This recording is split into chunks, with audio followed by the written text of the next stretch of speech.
Sit under my feet like a dog." The sneering words sliced through the cabin's low hum.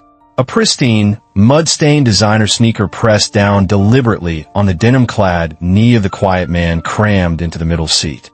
The aggressor, a young man radiating smug entitlement, grinned, expecting submission. He saw only a laborer in worn clothes, an obstacle to his comfort.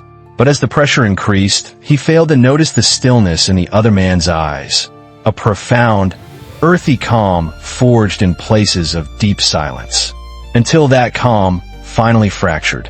Before I show you exactly what happened at 30,000 feet, make sure you hit that subscribe button and drop a comment telling us where you're watching from. Now let's get into it. The scene was set inside the cramped, pressurized tube of Flight 815, a red-eye from Chicago to the coast. The atmosphere inside the Airbus A320 was a familiar blend of stale air, lukewarm coffee, and collective exhaustion. Dim blue light bathed the cabin, creating a nocturnal limbo where passengers existed as weary silhouettes. Most were trying to escape and asleep, heads lolling against scratchy upholstery, mouths agape. It was the kind of flight where every small annoyance felt magnified. A baby's cry, a rattling service cart, the incessant drone of the engines. Into this fragile piece stepped Leo, a hurricane of self-importance. He was loud from the moment he boarded, shouting into his phone about a deal that couldn't wait. He wore his wealth like armor, a gaudy logo-emblazoned hoodie, meticulously ripped jeans, and the sneakers that would later become a weapon. He shoved his oversized carry-on into the overhead bin with a grunt, nearly knocking over an elderly woman, offering no apology. He slumped into his aisle seat, 14C, with the sigh of a man deeply inconvenienced by the existence of others. The flight attendant, a woman with a patient, practiced smile, began the safety demonstration. Leo didn't even pretend to listen. Instead, scrolling through his phone, the screen's bright light a beacon of his disrespect. When she politely asked him to turn off his electronic devices for takeoff, he merely smirked and said, "It's fine, sweetheart. The plane will manage." The attendant's smile tightened, but she moved on, another soldier defeated in the nightly war against entitlement. The seatbelt sign pinged, and the plane began its rumbling journey down the runway. It was then that Caleb arrived. He moved down the narrow aisle with a slow, deliberate economy of motion, his broad shoulders seeming to shrink to avoid brushing against seated passengers. He held a simple, worn canvas bag in one hand and his boarding pass in the other. Seat 14B, the middle seat, trapped between the window and Leo. Caleb paused beside the row. "Excuse me," he said, his voice low and gravelly, like stones tumbling together. Leo glanced up from his phone, his eyes doing a quick, dismissive scan. He saw a man in his early 30s, with plain brown hair and a quiet face. He saw a faded flannel shirt over a simple thermal and heavy-duty work pants with a faint stain of what looked like dried mud on the cuff. But what Leo's condescending gaze lingered on were Caleb's hands. They were resting on the seat back in front of him, and they looked like they were carved from old wood. The knuckles were thick, the palms covered in a road map of calluses, and under the clipped nails were stubborn crescents of dark earth that no amount of scrubbing could fully erase. They were the hands of a man who worked with the soil itself. Leo's lip curled. "Yeah, what?" He snapped, making no move to get up. "That's my seat," Caleb said calmly, gesturing with his head. Leo let out an exaggerated sigh. Instead of standing, he simply turned his knees into the aisle, forcing Caleb to awkwardly squeeze past him, his bag brushing Leo's shoulder. "Watch it, pal," Leo muttered, as if he were the one being inconvenienced. Caleb said nothing, settling into the compressed space of 14B. The plane roared and lifted into the dark sky, pinning them all to their seats. For Caleb, the pressure was nothing new. He was a gravedigger. He spent his days in quiet, sun-drenched cemeteries, carving out precise, final resting places from the unyielding earth. He understood pressure, patience, and the profound weight of silence. He was a man more comfortable with the dead than the living, for the dead never demanded more than their allotted 6 feet of space. Leo, on the other hand, believed the world owed him everything. And for the next 5 hours, his world was this tiny, shared row at 30,000 feet. Once the plane reached cruising altitude, the cabin settled into a restless rhythm. The seatbelt sign switched off, and the low hum of the engines became the flight's monotonous soundtrack. For most, it was a time to recline, watch a movie, or drift into an uneasy sleep. For Leo, it was a new opportunity to assert his dominance in the confined space. He started by claiming the shared armrest, his elbow aggressively pushing Caleb's arm until it was pressed tightly against his own body. Caleb didn't fight for the space. He simply withdrew, folding his large, calloused hands in his lap. This small victory emboldened Leo. He began a campaign of 1,000 tiny aggressions. He coughed without covering his mouth in Caleb's direction. He fidgeted constantly, his knee accidentally knocking against Caleb's thigh every few minutes. He unwrapped a smelly protein bar, crumpling the noisy wrapper with agonizing slowness before shoving it into the seat back pocket, his knuckles deliberately digging into Caleb's line of sight. Caleb remained a statue of stoicism. His gaze was fixed on the seat in front of him, his breathing even and deep. He had the stillness of a man accustomed to waiting, a patience honed by long hours under an open sky with only the wind for company. This unnerving calm seemed to infuriate Leo more than any angry retort could have. He wanted a reaction, a confirmation of his superiority. He leaned over, pretending to look out the window past the passenger in 14A, his shoulder pressing uncomfortably into Caleb. "Wow, nothing but darkness out there," he said loudly, his voice dripping with condescension. "Remind you of your job?" He chuckled at his own wit. Caleb turned his head slowly, his eyes, deep and unreadable, meeting Leo's for the first time. "Something like that," he replied, his voice devoid of emotion. The plane suddenly shuddered, hitting a pocket of turbulence. A collective gasp rippled through the cabin as the aircraft dropped for a heart-stopping second before stabilizing. The captain's voice came over the intercom, calm and reassuring, advising passengers to return to their seats and fasten their seatbelts. The flight attendant who had dealt with Leo earlier made her way down the aisle, her eyes scanning for compliance. She noticed the tension in row 14. "Sir," she said to Leo, her voice professionally gentle, "could I ask you to please remain in your own personal space? We want to ensure all our passengers are comfortable." Leo scoffed, rolling his eyes. "I'm perfectly comfortable. Maybe my friend here is just a little sensitive." "What's the matter, big guy? Does shaking scare you?" he sneered at Caleb. The flight attendant's smile faltered. "Sir, I'm not asking, I'm instructing. Please be considerate." Leo's face darkened. "Are you threatening me? I know the CEO of this airline. One call, and you'll be serving drinks in a dive bar. Now, walk away." The attendant, visibly shaken and knowing she was powerless against such a threat, gave Caleb an apologetic look and retreated. The system had failed. The rules of civilized conduct had been bulldozed by one man's ego. The other passengers who had witnessed the exchange quickly looked away, burying their faces in books or screens, unwilling to become Leo's next target. Caleb watched the attendant leave. He understood. Some people were storms that were best weathered in silence.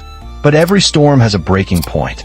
Inside him, beneath the layers of practiced patience, something began to stir. He had spent his life showing respect for final boundaries. This man, he realized, recognized no boundaries at all. The plane leveled out, but the turbulence in row 14 was just beginning. The hours crawled by. The cabin lights were dimmed further, and a fragile truce of feigned sleep settled over the aircraft. But in row 14, the Cold War continued.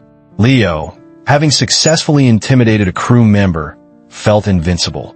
He had his headphones on, but Caleb could hear the tinny, percussive beat of his music even from foot away.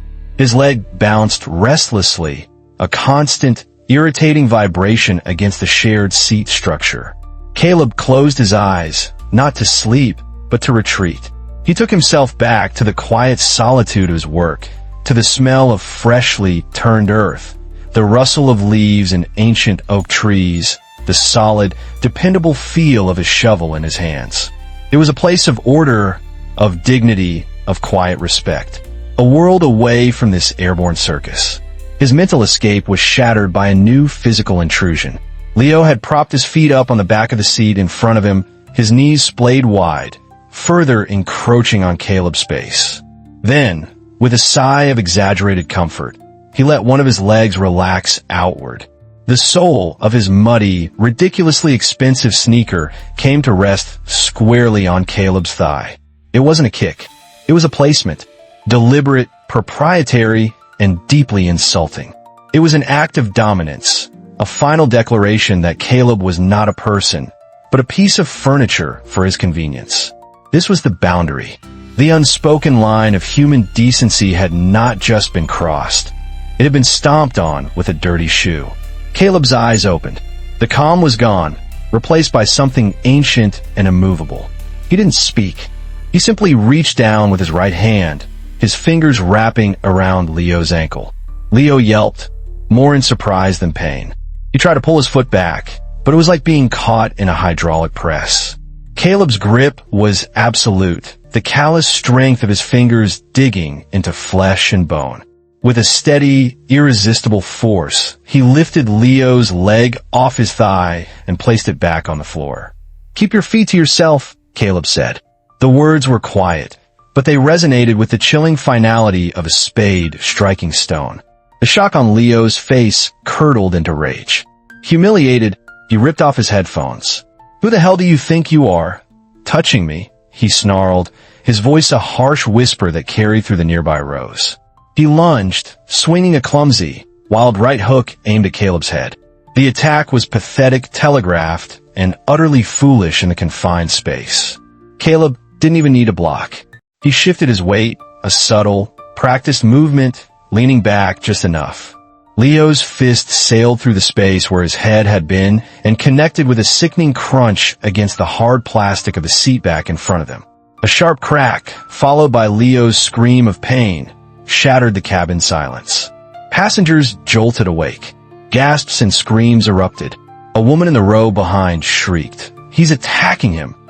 Phones, which had been dormant, were suddenly drawn like weapons, their screens lighting up the darkness as people scrambled to record the chaos. The flight attendant from before rushed down the aisle, her face pale with alarm. "Stop! Stop right now!" she yelled, her voice trembling. But Leo, clutching his now broken hand, was consumed by a blind fury. "I'll kill you!" he screamed, trying to stand, his body contorting awkwardly in the tiny space. Caleb remained seated, a pillar of calm in the swirling vortex of panic. He had only moved another man's property off of his own. The consequences were not his creation. The pressure in the cabin had found its breaking point, and it was exploding in row 14. The cabin was a cacophony of fear and morbid excitement. Leo, cradling his shattered hand, was half standing, half crouching, his face a mask of pain and rage.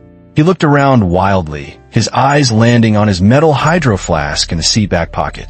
With his good hand, he fumbled for it, his intent clear. He was grabbing a weapon. The flight attendant screamed, "Sir, don't!" But it was too late. Leo brandished the heavy bottle, ready to swing it at Caleb's head. In that instant, Caleb moved. It wasn't a flurry of motion. It was a single decisive action.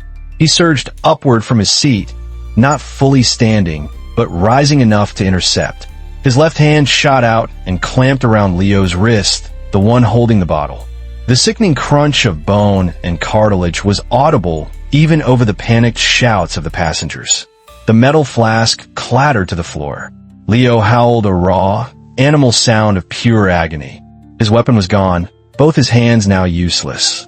Before Leo could even process the new wave of pain, Caleb's other hand came up, not as a fist, but as an open palm. He didn't hit him. He simply placed his hand on Leo's chest and pushed. It was a steady, immovable pressure like a geological event. Leo was forced back down into his seat with such authority that the air rushed from his lungs. Caleb leaned forward, his face inches from Leo's, his body caging the whimpering man in his seat. He still hadn't raised his voice. "It's over," he stated, The words a quiet command that cut through the chaos. Leo could only stare back, his eyes wide with terror and disbelief. He had poked a bear, and the bear had calmly, methodically, and completely dismantled him. Suddenly, a new voice, amplified and utterly calm, filled the cabin. "This is the captain speaking." The authority in the tone silenced everyone.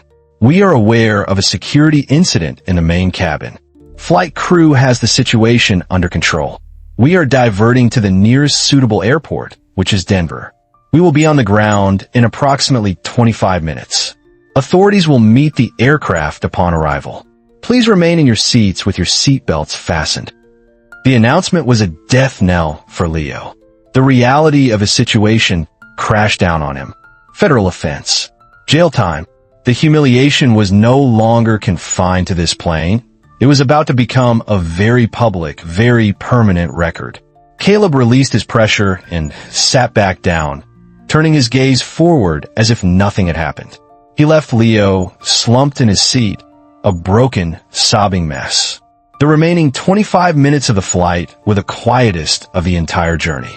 It was a heavy, watchful silence, broken only by Leo's quiet whimpers.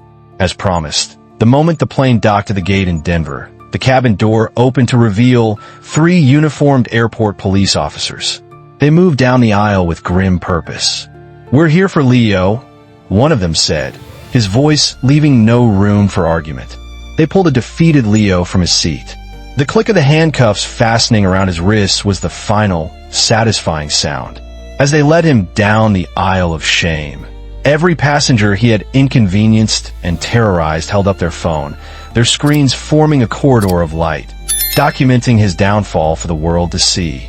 He refused to look at Caleb, but Caleb felt his glance, a flicker of defeated, hateful recognition.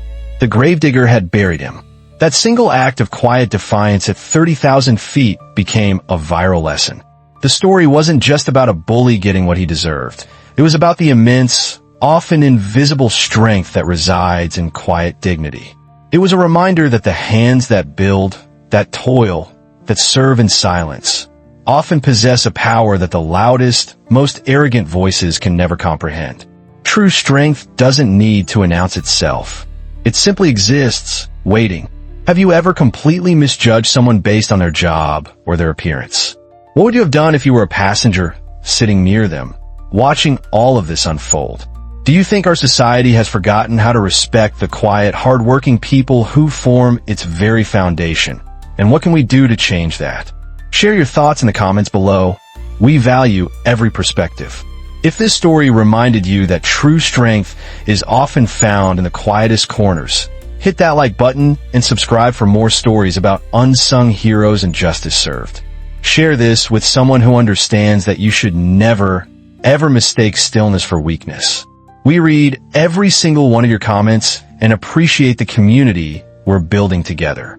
More stories about unexpected heroes turning the tables are waiting for you right there on your screen. Click on one of them to watch next. And we'll see you tomorrow with another incredible story that proves you can't always judge a book by its cover.